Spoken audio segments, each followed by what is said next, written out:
Амансыздар ма, құрметті Intel Price ақпараттық жүйесінің операторлары, қолданушылары. Бүгін сіздердің назарларыңызға Intel Price жүйесіне жаңадан қосылған дүкеннің жұмысы бойынша нақты сабақ өткізгіміз келіп отыр. Бұл сабақтың барысында біз қандай тақырып талқылаймыз? Яғни дүкеннің иесі Intel Price жүйесін қолдана отырып, нақты өзінің дүкенін қалай басқара алады? Осы туралы біз айтып өтеміз. Ол үшін уақыты болғанда дүкеннің иесі Intel Price порталын ашады, жеке кабинетіне кіру керек. Түнгі уақыт болса бүйтіп өзгертуге болады, қара түске. Күндізгі уақыт болатын болса, мына жерде батырма тұр, сайттың түсін ақ қылуға болады. Ең бірінші порталға кірген кезде порталдың жоғары жағында тарифтің аты жазылып тұр ме? Содан кейін мерзімі. Яғни мына дүкеннің иесі мастер деген тариф бойынша қосылған. Оның жұмыс істеу уақыты 19 наурызға дейін. Егер осы батырманы басқалатын болсақ, осы тариф бойынша қосымша ақпарат шығады. Яғни қанша тауар бар, әлі қанша тауар қосуға болады деген сияқты. Тариф біткен кезде автомат түрде ары қарай жалғастыру мүмкіндіктері осы жерде ашылады. Ары қарай кеттік. Ең бірінші кіргенде, яғни прайс лист мәзір ашылады. Бұл жерден әр дүкен иесі өзінің тауарларының тізімін көре алады. Мысалы, бұл жерде ең басты жұмыс неден басталу керек? Әр тауардың минималды бағасы мен максималды бағасын шектейді. Мынау тауардың қазіргі бағасы. Бұл жерде жөндеп қажет жоқ. Өйткені бұл минималды баға мен максималды бағаның екеуінің ортасында ойнап тұрады. Яғни нарықта мысалы, мына мысық жастықтың бағасы 5000 теңге немесе 6000 теңге көтерілетін болса, мына баға автомат түрде көтеріліп, Каспиге жүктеліп отырады. Сондықтан мына бағаға тиісіп қажет жоқ. Минималды баға мен максималды бағаны белгілейсіз. Тауар мына бағасы екі осы минимал мен максималды бағаның ортасында ойнайды. Одан кейін мынандай жағдай болады. Мына товар складта бітіп қалды.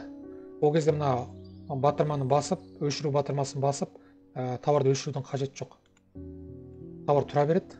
Мына жерде міне PP дегеніміз білеміз, pick-up point, берілетін пункт. Осы жерде міне бар деп тұр қазір ағылшын тілінде. Бұл жерге тінтуірді бассақ, бұл жоқ деп ауысады. Яғни осы товар складта жоқ деген сөз, қоймада жоқ.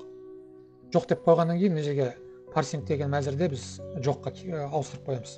Сонда бұл тауарда, складта жоқ тауарыңызды біздің Intel Price ақпараттық жүйесі Каспидің сайтына қосылып іздемейді. Яғни бұл тауарды өткізіп жібереді.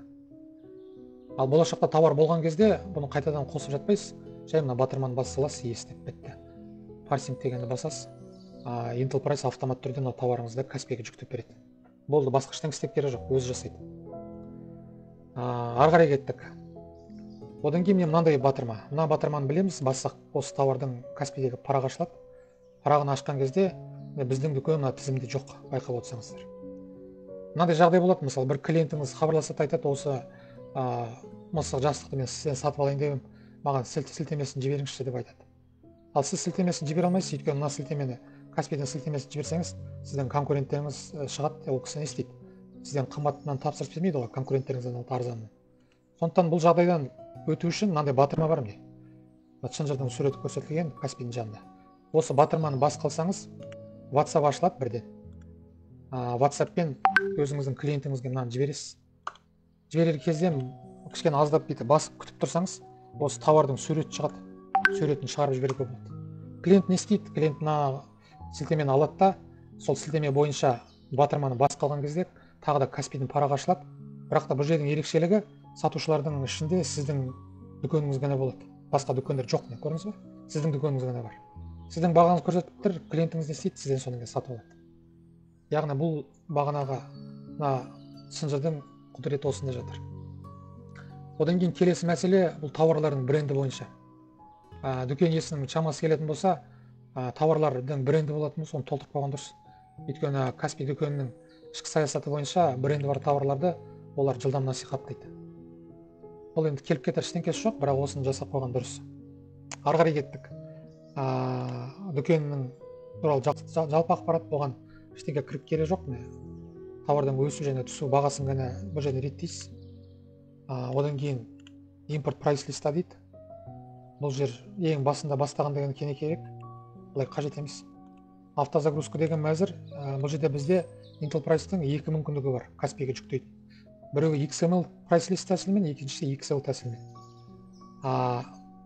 көбінесе XML price list тәсілі тұрған дұрыс, өйткені бұның ерекшелігі неде? Мына сілтемені көшіріп аласыз да Каспийдің сайтына апарып қоясыз.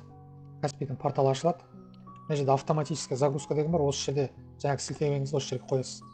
Бұл сілтеменің XML-дің тиімділігі неде?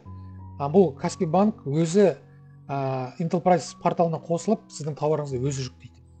Яғни өзіне қай уақыт ыңғайлы, сол кез шығады да өзі жүктейді. Оның тарихын мына жерден көріп отырасың.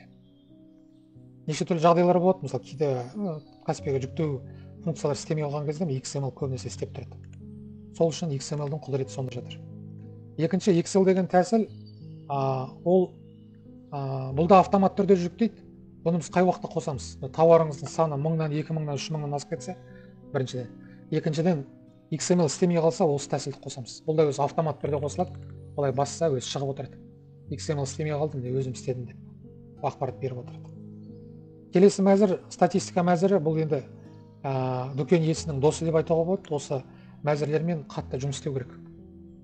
Жұмыс неден басталады? Ең бірінші статистика мәзіріне кірсеңіз, 3 бөлім бар. Price pricing деген бірінші мәзір кіресіз.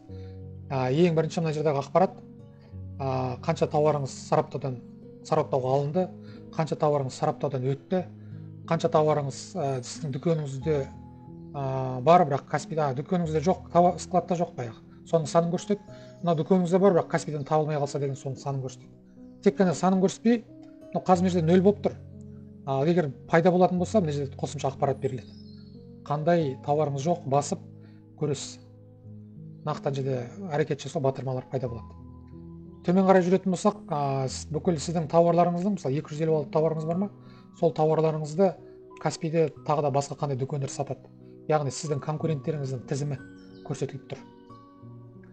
Бұл жерде мынау енді 1-2 күн жұмыс істегеннен кейінгі картинаны көріп отырмыз біз. Дүкен ең бірінші көрсеткен кезде мына конкуренттің саны өте көп болады. Мынау 2-3 күн жұмыс істегеннен кейін Intel Price конкуренттерді азайтып, санын азайтып, жойып, шағындап, жинақтап қояды. Мына жерде конкуренттердің атауы көрсетілген, және сіздің тауарыңыздың қанша мөлшерін сататыныңыз. Мына конкурент, мысалы, сіздің тауарыңыздың 9 тауарыңызды сатады екен, оны бүйтіп басқасаңыз, Каспий порталын ашып береді, қандай тауарыңызды бұл конкурент сатады екен.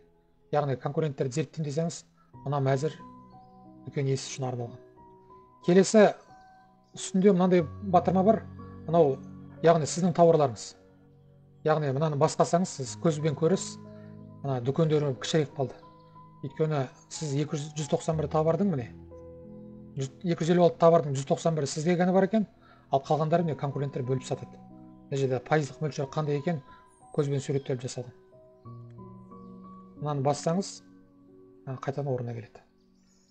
Ары қарай төмен түсек, бұл жерде сіздің тауарыңызды конкуренттер қандай бағамен сатып жатыр көрсетеді. Астында сіздің бағаңыз, үстінде конкуренттің бағасы. Мына жерден ашып көруге болады. Егер 100-200 теңге болатын болса, шамаңыз келсе түсіріп қойыңыз. Түсіруге келмесе, бұндай тауарлардың көзін құртқан дұрыс. Өйткені бұл тауарлар сізде қымбат, сізден ешкім алмайды бұл тауарларды. Мысалы, мына сияқты тауарлар 9400, 4500 арасында 40%-лық өсім бар. Бірақ бұл тауарды алам деп сіздің клиентіңіз хабарласса, бағанағы тәсілді қолданасыз, мына шынжырдың тәсілі. Бұл сіздің клиентіңізге сіздің тауарыңызды бірінші шығарып көрсетіп береді. Төмен қарай кеттік, сараптаудың барлық нәтижесінде бүкіл сіздің 256 тауарыңыздың 28-ін конкуренттер арзан сатады деп көрсетілген. Яғни бүкіл тауардың 11% есебі. Экономикалық және нарықтық сауда жүйесінің негізгі қағидалары бар. Онда сіздің тауарыңыздың 15%-дан көбі конкуренттерде болмау керек деген негізгі сонда ереже бар. Бұл енді ережеге бүкіл дүниежүзінің экономистері бағынып, ал қазіргі жағдай, бұл дүкеннің жағдайы жақсы. Яғни 11% ғана сатады. Бұл негізі андай шектеу 15% болатын болса, бұл болады деген мәзірі дәрежесі. Бірақ шамаңыз келетін болса, 0-ге дейін жеткізіп қойған дұрыс. Бірақ тауарды өзіңіз өндірмейсіз, бұндай жағдайлар кездеседі, ең бастысы 15%-дан асып кетпесе болды. Келесі мәзір демпинг, хайкинг деген мәзір. Яғни бұл демпинг деген сөз ағылшын тіліне негізі орыс тіліне сброс деп аударылады, яғни түсіріп тастау. Хайкинг деген түбірі хай деген сөз көтеру деп аударылады ағылшын тілінен. Яғни бағаны түсіру және көтеру деген білдіреді. Бұл мәзірде сіздің тауарыңыз қанша тауарыңыз бірінші орында тұр, қанша тауарыңыз екінші орында тұр, үшінші орында, төртінші, бесінші деп көрсете береді. Ауткарт деген бұл Каспийдің карточкасы бар ғой тауарлардың. Соның бірінші парағында мүлдем көрілмейтін тауарларды айтады. Яғни, мысалы мына тауарда сіздің позицияңыз ауткарт болып тұр. Басып көрелік, ашып. Яғни бірінші парақта сіздің дүкеніңіз жоқ. Сондықтан сол тауарды бұл ауткарт деп көрсетеді. 10 тауар бойынша сіздің дүкеніңіз бірінші парақта жоқ. Соның тізімін көрсетеді. Мына жерден ашып көруге болады. Бағалар қайтып түсіп жатқан уақыты бәрі көрсетіледі мына жерде. 3500 болыпты, одан кейін 3450 болыпты, 3449 болыпты. Ал сіздің бағаңыз 4999-дан түспей тұр, өйткені минималдық шектеу сол жерде бекітілген. Ең дұрысы сол бірінші, екінші, үшінші орын ұстап тұру ғой. Ары қарай төртінші, бесінші орындардан ешкім тапсырыс бермейді. Сондықтан бұл мәзірге де жиі кіріп қарап отырасыз, бағалар қалай өзгеріп жатқанын көруге болады. Болашақта бұл мәзірге қандай тауар жақсы өтеді, соның да тізімін қосып қоюға тырысамыз. Әзірше осындай күймен қолдану керек. Бүгінгі сабақтың негізгі желісі осымен аяқталды. Тыңдағандарыңызға рахмет. Сау болыңыздар.